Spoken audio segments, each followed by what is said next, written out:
watu wengi ni kwamba wamejikuta fedha zikiwakimbia kwa kufanya hivi vitu. Kitu cha kwanza nasema watu ambao wanachukia kujifunza.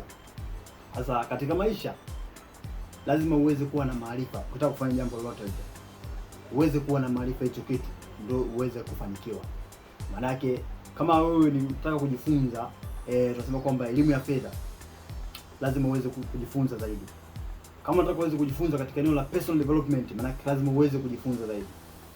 Kwa hiyo kama kutojifunza, maana yake itakuwa ni changamoto kubwa. Na kuna mwanasafa mmoja alisema kwamba ili uweze kuwa mtaalamu katika eneo fulani, unahitaji masaa zaidi ya 10,000 ili uweze kuwa mtaalamu katika eneo hilo, uweze kujifunza. Tatizo lingine ni watu ambao hawaulizi maswali. Tunasema kwamba katika maisha, maana yake kama kitu huwezi kukifahamu au huwezi kujua, lazima uulize watu ambao wanakijua. Sasa kama huwezi kuuliza maswali, itakuwa ni ngumu sana kuweza kufanikiwa. Fedha lazima zitakukimbia. Lakini pia kitu kingine ni watu ambao wanapata maarifa kidogo alafu wanaacha. Maana yake mtu leo amejifunza kidogo uwekezaji alafu wameacha tena afuatilie. Hapa fedha zitakukimbia. Kwa hiyo lazima uweze kujifunza, kupata maarifa ya kutosha, usiache. Kwa sababu matajiri wanajifunza kila siku. Lakini pia kitu kingine ni watu ambao hawafanyi kabisa maamuzi.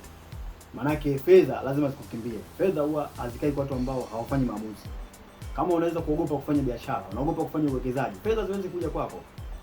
Lazima uweze kufanya maamuzi. Lakini pia watu wengine ni watu ambao huwa wanategemea motisha pekee. Tunasema kwamba kitu chote kile ambacho wewe unategemea hamasa, kufanya kwa hamasa ambao tuseme na watu wengine, inakuwa ni ngumu sana kuweza kufanikiwa.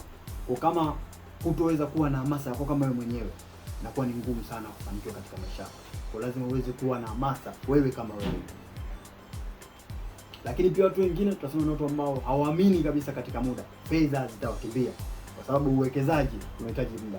Unataka kufanya biashara unahitaji muda. Hakuna kama mafanikio hapo kwa papo. Mafanikio yote huwa yanahitaji muendelezo katika kufanikiwa.